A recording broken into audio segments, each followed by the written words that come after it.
Llévame a donde vas.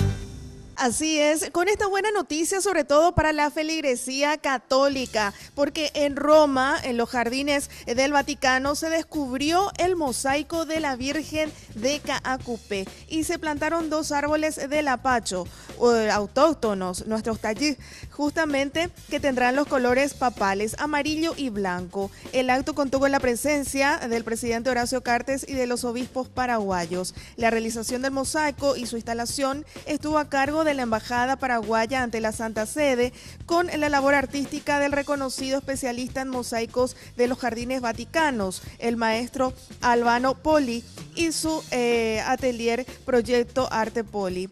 Representará en su versión la imagen original de la Virgen de Caacupé. La bendición estuvo a cargo de Monseñor Edmundo Valenzuela.